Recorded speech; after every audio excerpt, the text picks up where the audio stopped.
Right. I'm going to assume that you have very little knowledge of FinLocker. Is that fair to say? I went through a a demo of it, Oh, yeah. maybe about like 6 weeks, maybe 2 months ago, something like Okay. that. Yeah. But then I'm not sure if you've seen it. I've looked online to get the basics, but I've never Yeah. seen a demo or Okay. anything like that. So I'll just I'll kind of kick it off, give you a high level overview, and then I want to spend some time in the product, and then but I want to keep it super interactive. So wherever you want to go deeper or ask questions, please feel free. So what we built is essentially a consumer experience, a consumer financial fitness and home ownership experience. And I like to compare it to kind of the mashup, if you will, of Mint.com meets Credit Karma, meets Zillow even. And the product that when we deploy our product for a client, it's 100% white label solution. So it's not the FinLocker app that's out there. It's some branded version of NFM lending. In fact, one of your divisions, Blueprint Home Loans, has Blueprint to Home is their product name in the App Store. And I've been sharing with Greg some success we've had with a recent client launch, and their entire business model is similar to your influencer division. It all starts top of the funnel with social, and they launched their version of FinLocker in early May, and through the month end May, they had 3,300 downloads of their app, and I think it'll maybe I'll shed a little more light on what that really means in a moment when we go into the product, because there's a ton of data now that they are going to have visibility into in that consumer experience once that user has created their account. So before I share my screen, our use case primarily today is with mortgage lenders, mostly independent mortgage bankers like NFM Lending. We do have a couple banks and credit unions that we've contracted with. And inside of those use cases, we're really focused on mortgage readiness. So where I think it's a perfect fit in the kind of financial literacy, financial education space that you all and your team does on social is the tool set really kind of amplifies the message that the influencers are putting out there around education and preparing for home buying, and you'll hopefully see that. But we're up funnel, kind of early engagement. Most of the time, what we see is consumers start in our app maybe 6+ months before they're really ready to even start like the formal home buying process. Could be 2 years, depending on how soon they're engaged with our clients. So that's one use case, is up funnel kind of readiness, if you will. Our product also has it enables digital asset verification. It's part of the data payload that we deliver on the back end. And for that, we also have a standalone verification of assets product, which we're not going to talk about today. And then finally, if you kind of think about the mortgage process on a continuum, you get to this post-close experience, and this app lives on beyond closing. There's still tremendous value that the user gets in the app, again, from your brand, your logo stays connected to your originator, for ongoing credit monitoring and ongoing financial fitness, and even having a single place to see a consumer to see their entire net worth. So hopefully that gives you a high level overview, and then I'll dive into the product here. This may work out better with Greg joining us later, because he and I tried to do this twice, just together, and we never get off of this screen. We end up in like 14 rabbit holes. So what we're looking at is the consumer experience. This is the web version of our product. Everything you're going to see feature function here is also in the native mobile app. And if time allots at the end, I'll pull up the mobile app on my phone and show you that. But it all starts when the user, responds to a call to action. So if we kind of put ourselves in the context of one of your influencers, perhaps there's a video they put out, call to action is download the free NFM XYZ app, whatever you guys would decide to call it. The user would, typically they're going to start from downloading the app on the App Store. They input a 8-digit registration code that could be tied to each influencer. So now you can segment back all of the downloads back to each influencer, and you could even get more granular. You could actually create registration codes tied to specific posts or videos, so you could see which videos result in the most downloads. So there's a bunch of things you can do on the back end with analytics around where did the consumer come from. But once the user creates their account, which is simple, it's first name, last name, email address, they put in their mobile number, we validate the mobile phone's connected to them. This is the very first question that they're asked in the app, which is, where are you on your journey? So I'm ready now. Well, we know if they're ready now, the best place for them to go is into your point of sale and get into the mortgage application process. Most likely, if they're ready now, they're probably not going to start in the mobile app. Qualifying, so this is be kind of your early journey, a first-time home buyer who's just kind of getting themselves ready. Or I've hit a road bump, right? Maybe they applied with another lender and got turned down, so they're downloading this app to get some help. Or perhaps somebody downloaded this app and they're not really looking to make a home change. They just want to monitor their credit or track the value of their home or do some other feature. Either way, they're going to be now in your database, in your ecosystem. Based on the answer to this question, the consumer and the app, the locker that they're in, is now tagged to a specific persona. And then based on that persona, the user is going to be prompted to use certain tools based on kind of what they told us on where they are on that journey. Are those questions static, or are those questions things that if we wanted to adjust or have something that was so custom? Today, I'll always offer this up. Anything's possible with time, money, and resources. Today, they're static across our platform. One of the things that we've got our team working on, kind of in parallel with our roadmap, is to have some level of customization on aspects of the app by enterprise deployment. And we do have some customization that, like some of the widgets can be turned on and off. But inside of like the experience, we haven't gotten to that dynamic customization yet. It's definitely on the roadmap. Got it. And what I will say, Laura, is that we take all the feedback from all of our enterprise clients and kind of in real time. And if there's a better way to ask a question, then we kind of put it out to the group and kind of get some consensus, and we make changes all the time based on that. Okay. Fair enough. In fact, this morning I just got off a call with a builder focused mortgage company, and they've got a different, they would want 4 different kind of personas based on kind of that, that builder customer. Yeah, I can see that. So when the user first comes to this dashboard, it's not going to be lit up. It's not going to have a credit score yet because the user's going to have to link their credit score. They're going to be prompted to do a few things. We've got this homeownership snapshot right at the top because that's the primary reason they're downloading is to see where they stand. In this case, our consumers already kind of created an account. They've linked their credit. And by the way, linking credit is as simple as the last 4 digits of social and current address. Based on those data points, we verify the identity of the user, and then their credit score is linked in the app. It updates every week. And when I go into that widget, I'll show you some of the additional tools. But if we start at the homeownership snapshot, we use this concept of stars and wrenches. You'll see the wrenches in a moment. Stars are actually, obviously good. In this case, the user is trying to get to 4 stars. This is not a pre-approval. It's really not even a pre-qual. This is like, are you ready to apply with confidence? That's kind of the approach we take.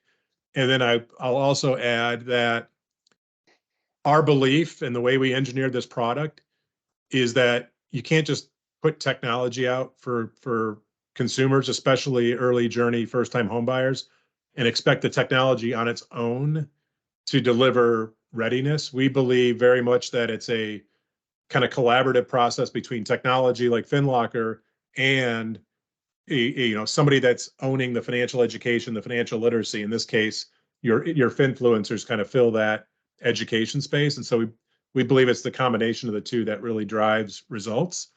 So in this instance, our user is short cash to close. That's what we're seeing on this first tile. So they had a goal to save for 32,000, and they've only got 5 so far.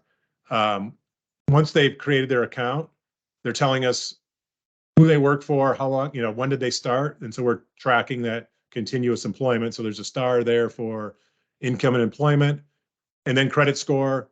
I'm showing you the example of someone that's below, and then I'm going to flip it around and show you what it looks like when they reach readiness. But in this case, they're short of their credit score. And then we're actually calculating monthly debt to income ratio, both housing and total DTI.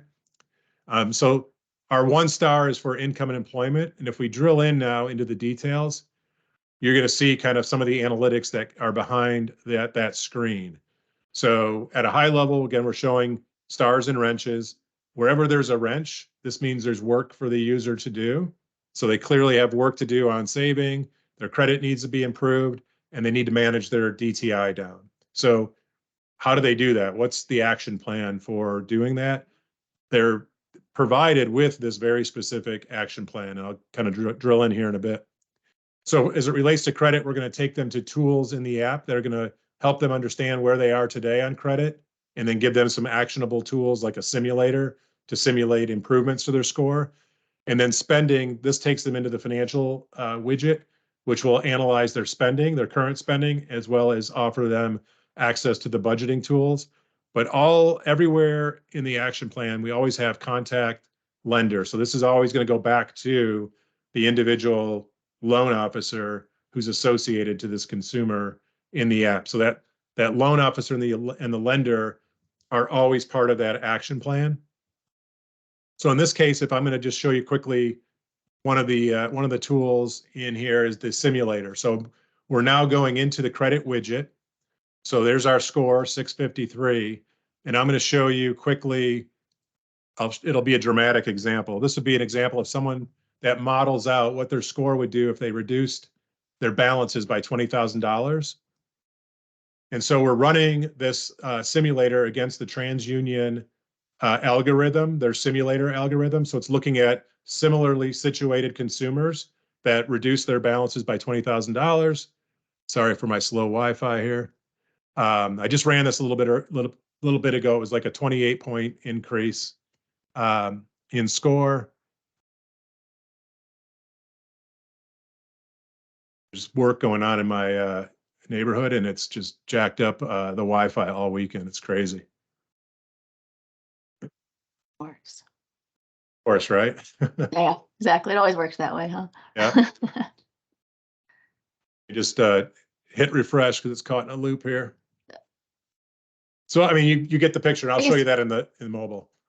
I want to show you the other tool is what we call Credit Compass. So this is where the user can actually set a target score. So up here, we already have a score target of 720. And now the app is going to track the progress against that score. And so that creates a data point and a specific kind of communication cadence for the user. And I mentioned earlier, we bring in updated scores every week. So as the score changes against that target score, a notification would go out to the user on how they're either progressing towards the score or perhaps falling off away from that score. So kind of a real-time update against the target score that the user set. And then just to stay in the credit widget quickly, I'll just show you some of the other engagement features. So this is the kind of all the factors that impact a user score. Part of the reason I like to share this with folks like yourself is I have a couple other clients that are using the app up the funnel and social, and so they break down, they use these screenshots and kind of create some small pieces of content that talk about, in this case, what are the factors that impact credit score, and use it as a little education, video that again draws not only eyeballs, but downloads. But here the user can drill into any of these tiles. So we'll just look at utilization quickly. And this breaks down each account and shows the utilization and the impact to the score for this particular user. So you can see, is the feedback here that based on the utilization that this is impacting the credit score for this particular user. So if they were to pay down balances, that's one of the reasons you'd see such an impact to the improvement in score. Then the actual credit report data is all here. You can drill into each account, see pay history, et cetera, et cetera. So on its own, the credit widget is a very comprehensive tool for consumers, and that's one of a half dozen tools in the app that the user has access to. Before I go to the financial tools, I want to just show you the inverse, what it looks like when somebody is achieved readiness. So I'm going to click up here, fetch my data, which is now going to go grab the actual consumer consented permission data from the app and bring that in. It's going to rerun the analysis. What's the difference on that, the consumer consented data, than what we were looking at before? Was that all they just put it in like that? Yeah. So imagine you download this and we're like, well, I'm not ready to link my bank account or link my credit. So we let the user just fill in these 5 fields. So your target purchase price, down payment. So I'll just switch this one over to 75,000, income. And this is all self-reported data. This is self-reported. So if I click view my snapshot, it's going to run the same analysis that showed 3 stars before. Now it's going to run with this new data. And if I have any luck, it'll be 4 stars. But if I've linked my credit and I've linked my bank accounts and I click fetch my data, it's going to actually bring the direct data in. So you can see here, we flipped to 4 stars. And then if we go down to our action plan, now we still have contact lender always in here, but now we have the embedded property search. So this now, now that you've got 4 stars, it makes sense to start looking for homes. By the way, they can look at homes anytime in the app, but we're serving it up as part of the experience when they've got the 4 stars. We've got some short, education content kind of to make sure they stay on target. So tips to make sure you don't fall off of being approved. And then Lender Connect, which I'll show you in a moment. This is the process where our app aggregates all the consumer data and creates an ability for the user to share it directly with the loan officer. And we create a MISMO Fannie 3.4 file. And then we do a secure share of that data. Loan officer can go into our admin portal, download it, drag and drop it into point of sale and pre-fill the mortgage application. And that's where that digital verification of asset would come through, as that kind of data share there. Where's the property searching? Do you have? So property search is our integration with Home Scout.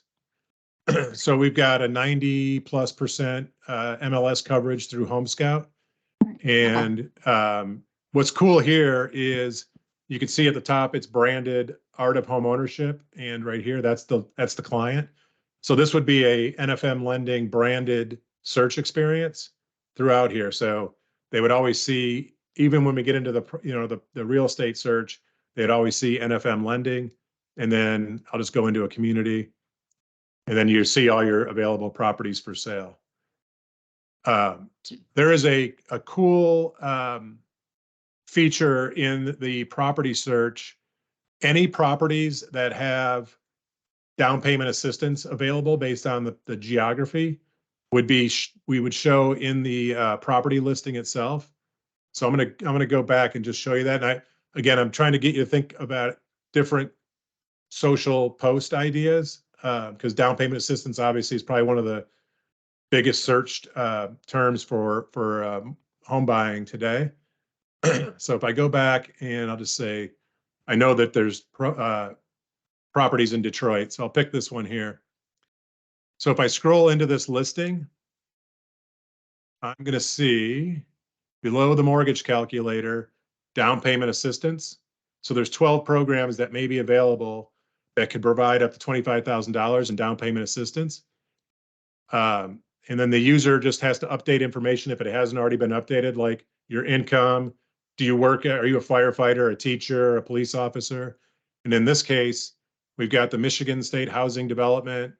We've got the Chenoa Fund, and so several Chenoas available. And this is through an integration that HomeScout has with Down Payment Resources, which is a platform that aggregates all of the available down payment assistance across the country. So again, good for that first-time home buyer, especially someone that might qualify for down payment assistance.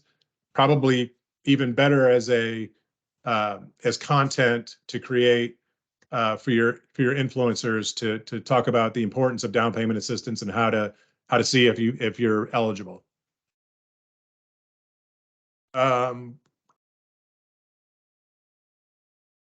Is this tracking, by the way, so far? Is it kind of making sense for you guys?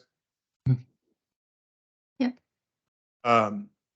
So we get into the financial widgets. So similar to credit, when the user first comes in, these financial widgets will not be lit up. There'll be calls to action to link at least one bank account. But what's important here is linking, it's not just the asset side of the personal ledger, it's assets and liabilities. So it's checking, savings, 401k, IRA, life insurance policies on the asset side. It's personal loans, gas cards, credit cards, student loans, auto loans, mortgage loans on the liability side. Even utility accounts can be linked and tracked. And then once those accounts are linked in the app, below, this is where you kind of have your mint.com like feature. Below are all the expenses and transactions that roll up to all of those linked accounts. And if we go back to the dashboard and scroll down, spending analysis is a place where someone can look at all of their spending across multiple credit cards, multiple accounts, and then we group it by category. So if we want to just look at food and dining, if I click this part of the diagram, it's going to just sort the spending just to the food and dining for that period. Now, we're in June, so it's only a few days in June. User here can also look at this on the left in a table. They can look at month over month over month, so a 3-month view of spending by category. So this is a great tool for that early journey first-time homebuyer. Before you do a budget, you kind of have to know where you're spending money, right? And what Greg and I talked about the other day is Rocket Money has kind of made a lot of traction with their subscription, identifying recurring subscriptions. We do identify those. We just don't have a specific utility today to take action on those, but all that data would show up inside of this particular data set. What is your adoption rate in these for people who download the app? How many of them are actually going in and linking and those sorts of things? So we look at it like in a waterfall. So, and I'll start with credit. That's the highest engaged widget. I think all of us as consumers have kind of grown very accustomed to watching and checking our credit score. There's not a lot of friction in that process. So we're at about 75% of users that create an account link their credit. On the financial account side, it falls to the high 40%. So it falls pretty precipitously. Now, what we do see based on the persona of the user and based on either the lender that's associated with the app or even down to a specific loan officer, when there's a higher level of trust between consumer and that individual loan officer or that entity, the brand, the financial account registration could be 10 to 15% higher. I think so in the case of like the social influencer group that we just launched in May, their credit is like 85% downloads. And because they're true top of the funnel, they haven't really had a chance yet to create a relationship. They're at like 38% of the people link at least one bank account. But what's been interesting in that same population, because we also track the percentage of people that go into this snapshot. Every time someone comes in here, the app runs an analysis. So that's, we track that. With that same population, we're seeing about 75% are using the homeownership snapshot, pretty much within 24 hours of creating their account. And so we would expect over time that that user base will get more comfortable with the brand, with whoever's the loan officer is that associated, and the app is going to prompt them from time to time to link their asset accounts if they haven't done it yet, to get more certainty towards their readiness. What's the communication like with a user who's used some of the features and not others? Are there cadences of messaging that goes out to show them how to do some of these things? Yeah, that's a really good segue to go in and show you example of those communications.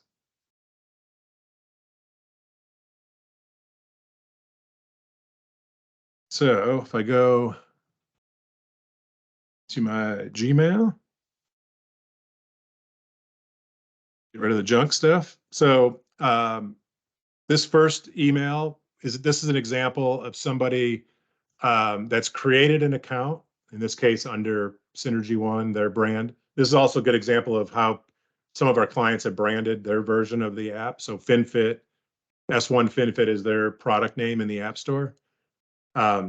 So this user created an account, but they haven't yet linked credit.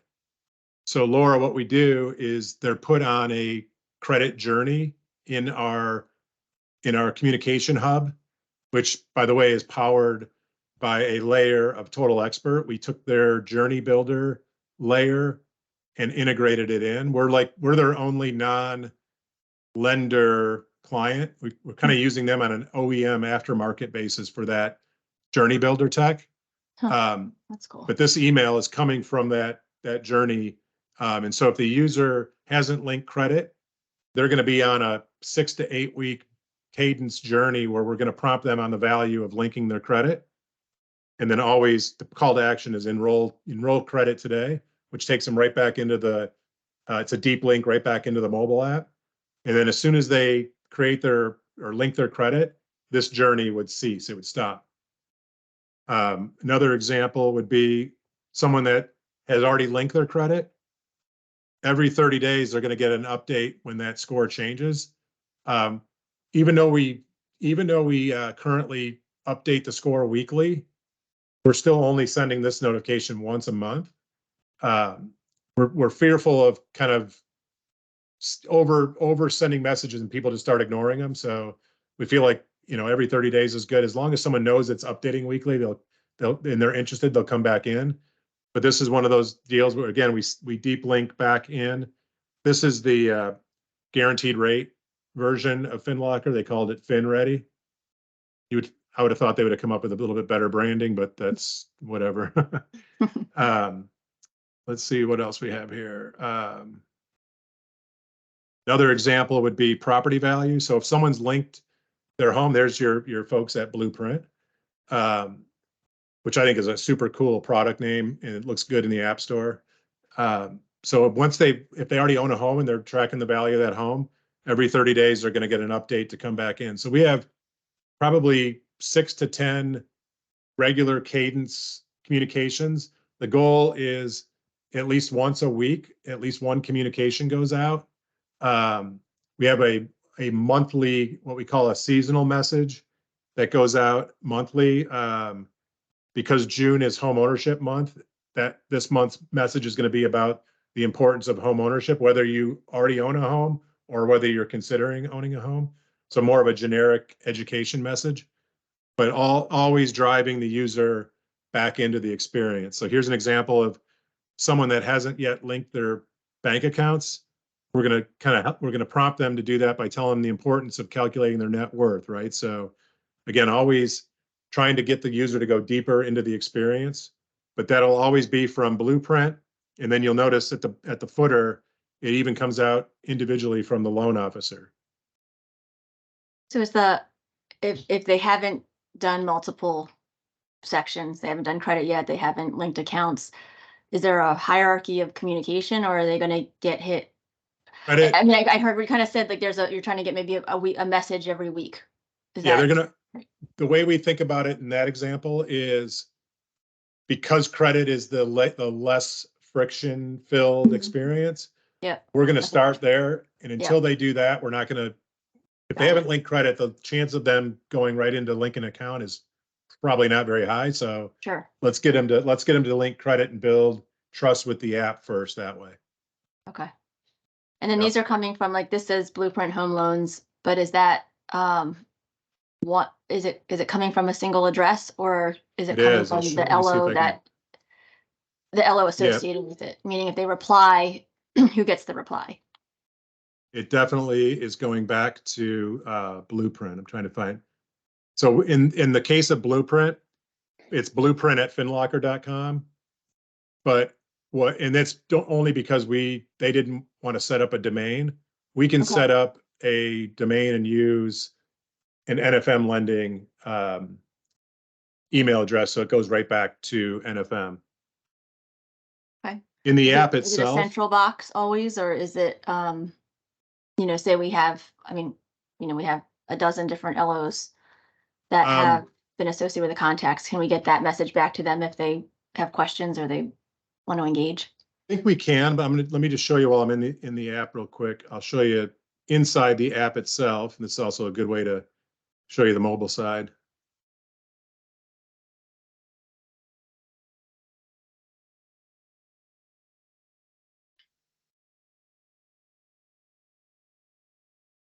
With the Laura, I think what we could do is probably have that message forwarded to the lead system, and the lead system will recognize the email address and attach it to that lead record if we move forward with the one we're looking at.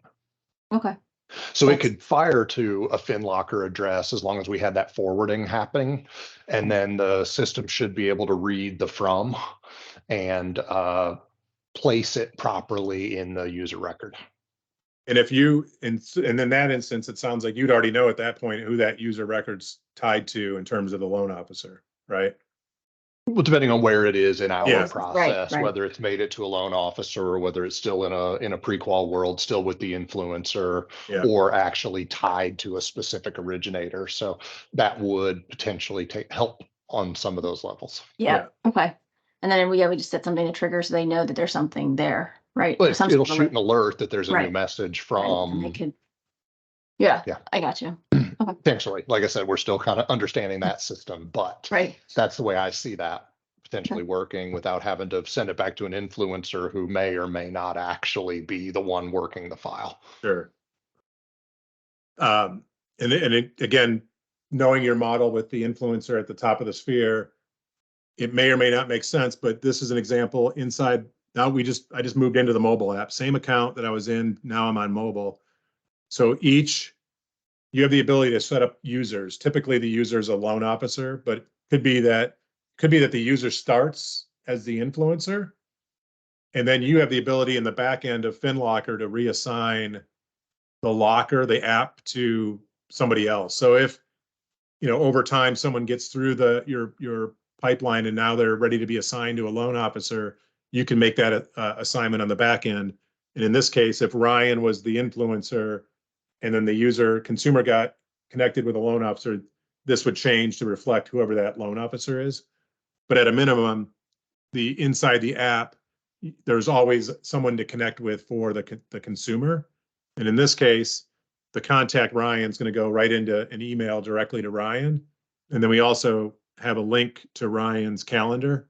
So if that user wants to schedule an appointment, this could be another call to action from the app to get in front of one of your other loan officers for a pre-qual or some other action.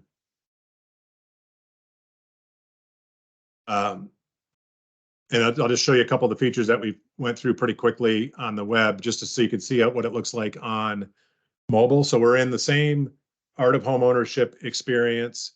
We're loading all the data. And so that's the view from a readiness perspective for the user in mobile. Same concept of stars and wrenches.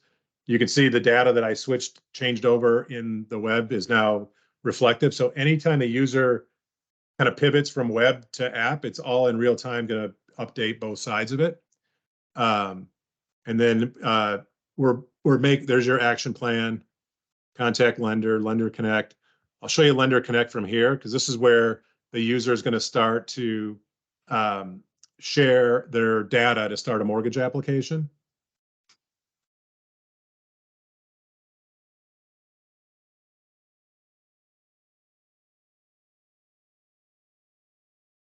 Get through a couple of quick screens.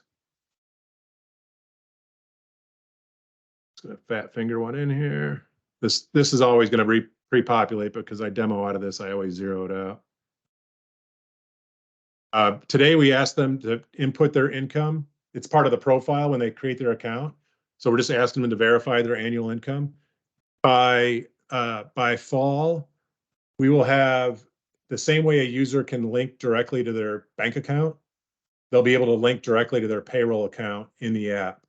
And so from a consumer experience, the why, what's in it for me as a consumer to link to my bank account, to link to my employment, my payroll account, it's that concept of more certainty. Are you really ready to move forward? If you want us to have your most accurate depiction of your income linked to your payroll, and we'll have direct source payroll data to run all those back end calculations. And when that happens, that will also be part of that set of data that we deliver to the lender. And so in this case, the consumer here can pick which bank accounts they want to share. So let's just say I want to share all of these accounts. And if I've got, if I've linked credit cards, I can share that data as well. And then we also enable the user to store documents in here. The app will prompt a user to have certain documents ready for their loan officer, pay stubs, tax returns. And then if they store them in the app, they can also share those across. And so then we get to this consent. This looks like just the regular consumer consent when they're in your point of sale. And then if I click OK, it's going to prompt me to submit, which I'm not going to do because that would send an email to Ryan with all my information. I don't really want to do that right now. Oops, I just sent it to him. Sorry. He knows I demo out of this all the time. He'll ignore it. But on the back end of this, the loan officer gets an instant email from FinLocker saying, hey, Brian just shared data for a mortgage application. That email prompts the loan officer to log into the back end of FinLocker in the admin portal where each of the LOs has an admin user account. And this may be a place where instead of the LOs doing that, probably somebody centralized does that. And then absent, a deep integration, you can then accept that share from the consumer and download. We create a zip file. You can download all of that information. Again, we create a Fannie Mae 3.4 standard, MISMO standard data set for the 1003 data. And then any documents that were shared, you get a PDF of those as well. Have you guys worked? You guys have worked with our technology department. I think Christos. Yes. Done some of that for Blueprint. And is that what we didn't do it? Because we have our own POS. Is there a connection there already? We have not done any. The agreement that we had when we launched was let's get this up funnel in market first, so that Blueprint and Josh Dobson can get this going, and then over time, based on our learnings, we would jointly decide where to prioritize integrations. Okay. But Christos and I, we probably had a half dozen calls since then just to kind of brainstorm on where, because I think he's most interested day one in having the data behind the experience in your data warehouse or data store or data lake, whatever you guys call it, so that you can use it across, your CRMs initially. So that's what's being built. So at this point, that's what the connection is happening to take the data points. We've just had conversations. Okay. Nothing. Okay. No design work yet. Just early discussions. Yeah. Got it. Okay. Let me just see what else I could show you in the mobile app while we're here. So this just gives you an example of kind of additional features that aren't on the main dashboard. So the second one you see there, moving, or the third one, moving services. This is an example of a an integration we did to support. This is an example of some of the customization we can do. We basically just built a custom widget inside the home widget for this updater and this renovation services. And all this does is it opens up, whoop, that one's broke. It opens up a sign in for the user to log into their updater account if they've already created it. This is not in our standard implementation, but again, if there are other platforms that you would potentially want your prospects and customers to be able to access inside the app, we could, stand up an easy widget for them to sign in and access that. I don't know offhand what those would be. I'm just giving you a little bit of the art of the possible on some of the things we've done for others. And then we've got a set of financial calculators. So we've got a home affordability, an early payoff, debt consolidation, and a HELOC. Again, these are what we've seen with our other social focused client is they actually built a video just on this home affordability calculator. And in that example, that video, I think in the first 24 hours had 340 downloads of their app just off of that video.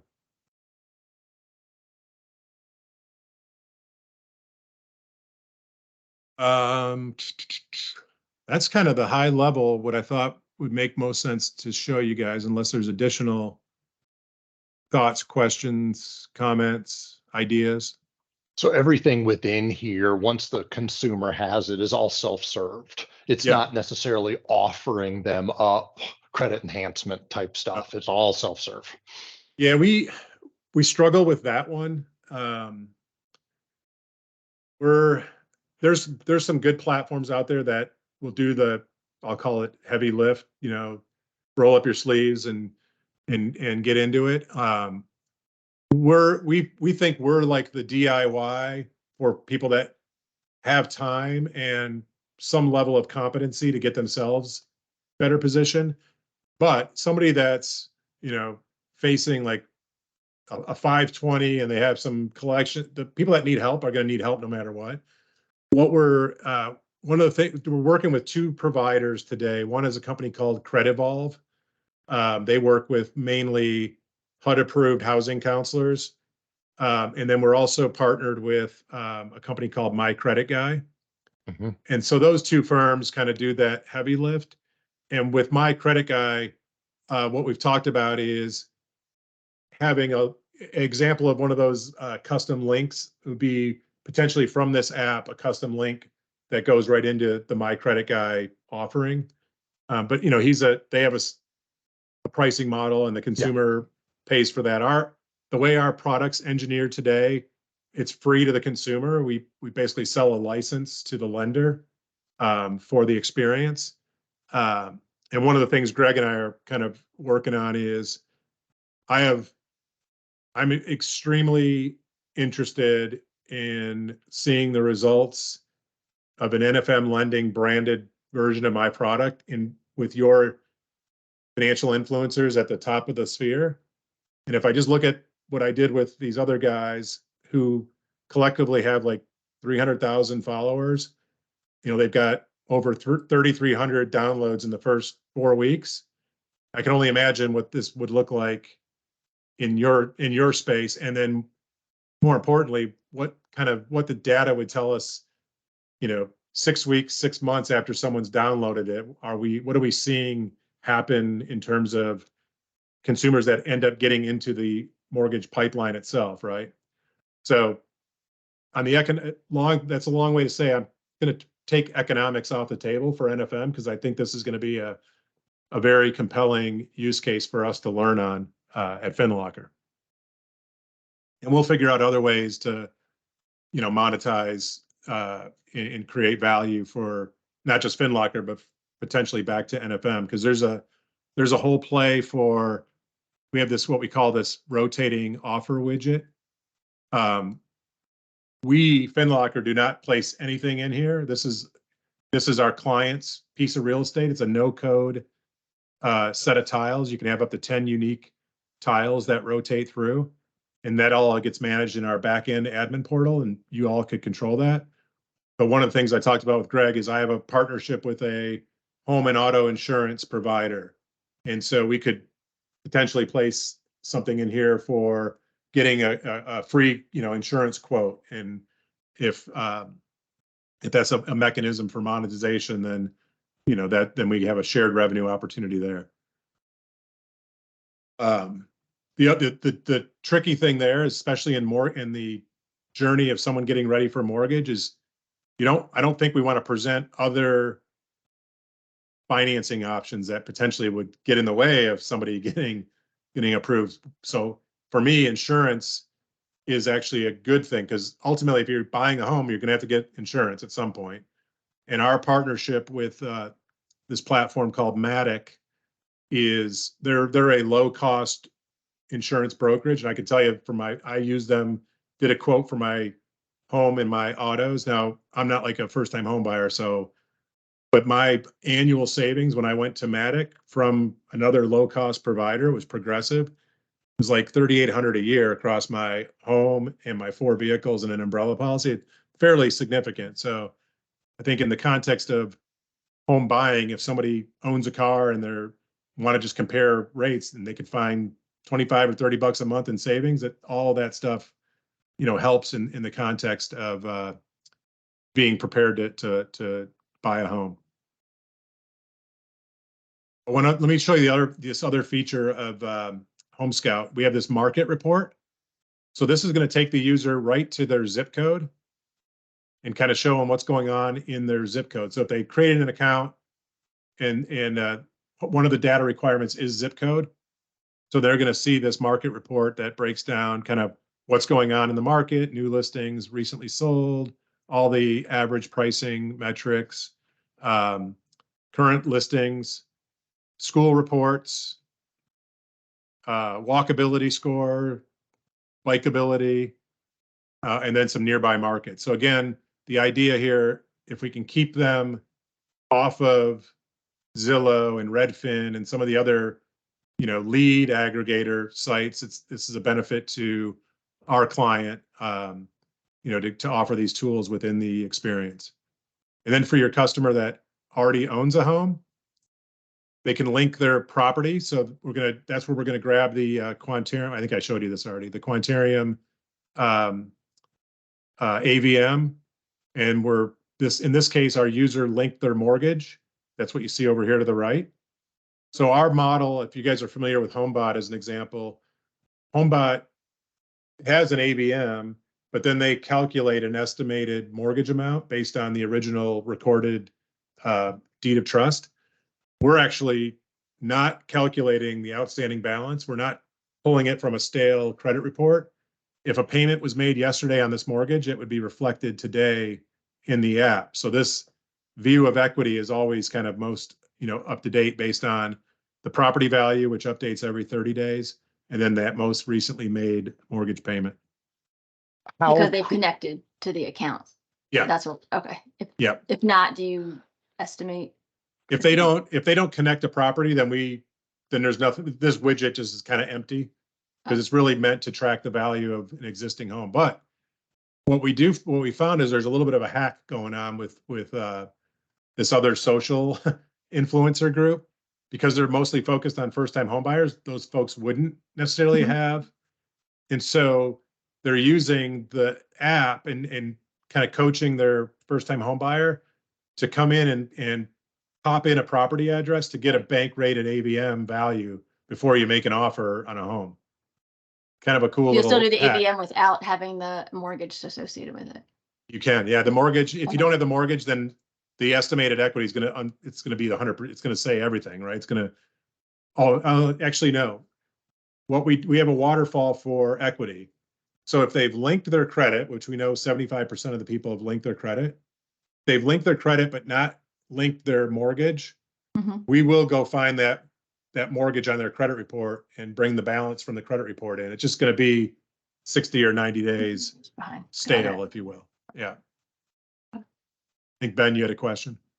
Well, no, I was saying what, So let's say I've got a borrower or a consumer who enters the experience, they own a home. Obviously, I'm looking at, $287,000 worth of equity here. How's that actionable on our side? What information Yeah, would we have to say, hey, this is a potential cash out refi guy or yeah. something along those lines? So the back end of in our admin portal, there's a dashboard, and you'll see all of your. So imagine the two of you are super admins, so you would see a dashboard of every consumer that's created a locker underneath your team. And then in there, you can filter by persona. So you can do a filter by show me everybody that's getting ready or that says they're now ready. You can filter by when I showed you in the readiness, the homeownership snapshot, those stars. You can filter by stars. You can also filter by those that have linked a property. So you can assume they already own a home and they've linked a property.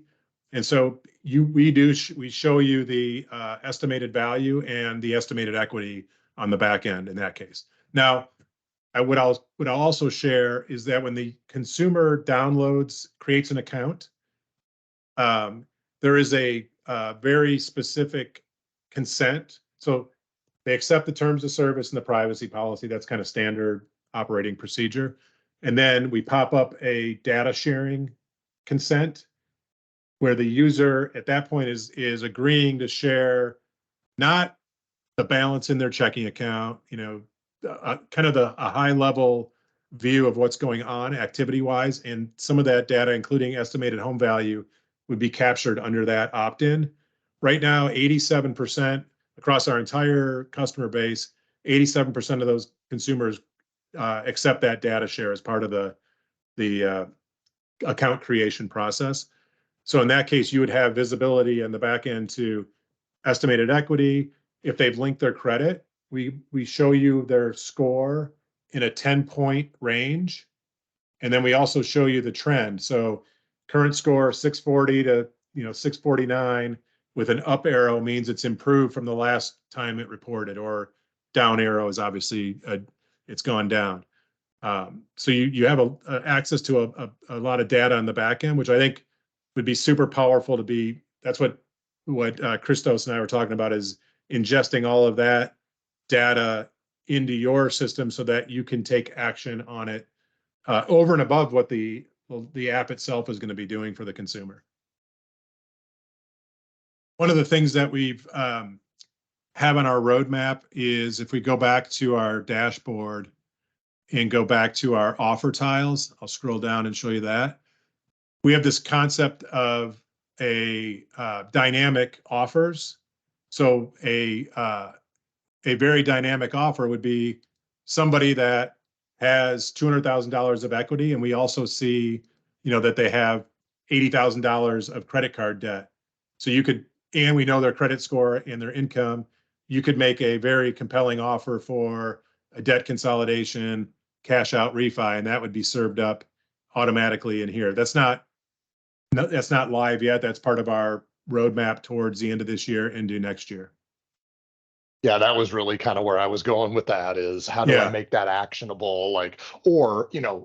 Because the mortgage was linked, it had the interest rate even there. Oh, yeah. So I could even do rate tracking on those, especially with people that maybe we put into a loan to be able to chase them long term, things along those lines. So yeah, one of the things that I'm really coaching heavily with our current enterprise clients and the loan officers is, given where rates are today, and you guys know this, every origination in today and go back 8 months and probably go forward another 4+ months is very likely going to be in the money for a refinance sometime in the next 12 months.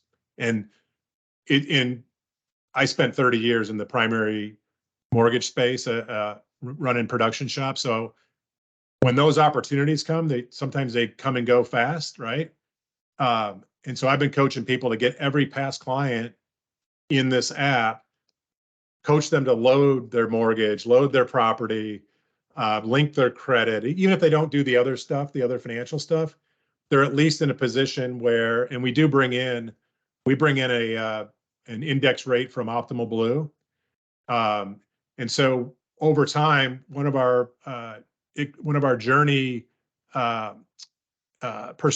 is, I don't know how best to title it, but it's I want to track rates and be able to take advantage when the market allows me. And more importantly, for the lender and the loan officers, I want to have my customer in a position to move fast. So if I'm coaching them as a loan officer and they're, like Ryan at Neo, he schedules a twice a year mortgage checkup with all of his customers, right?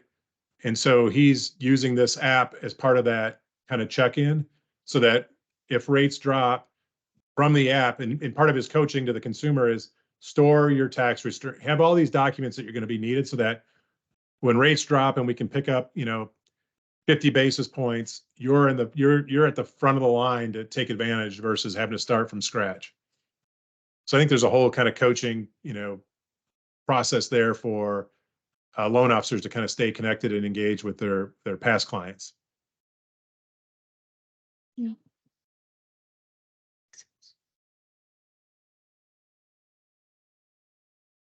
Anything else I can answer for you guys?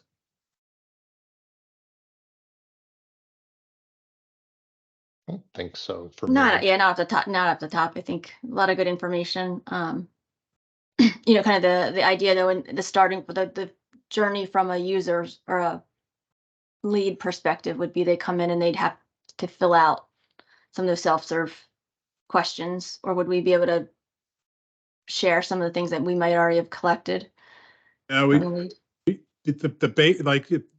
basis of our app, it all starts with verifying the identity of the consumer. So, and then the other side of it is it's all what we call direct source consumer permission. So it's either direct source from the bureau, from a bank account, Sure, from a yeah, liability, or directly from the consumer. Right. There is a roadmap for us to be able to pre-seed lockers, because we're working with a couple of big servicers that want to deploy this at scale to their servicing book. And in that case, they already know the property address, they already, so Right. that's probably a second half of this year when we get to that, which could be interesting to take, actually take a set of leads that you have some data on, and, prompt them. But the only thing I would say, and maybe it would be helpful if each of you like set up your own user account just to see the ease of it, because it's really very simple for a consumer to create an account in this tool. Yeah. Okay. And the question was more, I think just more on that initial piece and the self-serve questions that you're going to be collecting. Some of them overlap with data points we may already have. Yeah. Just looking to, how easy or hard that would be. Yep. Makes sense. I saw Greg was trying to come in and then he bailed. He probably came in and figured we'd be gone, and then he saw we were here. He's like, realized what time it was. Yeah, exactly. I was like, and it looks at right at the top of the hour, so I feel like we're we're right there.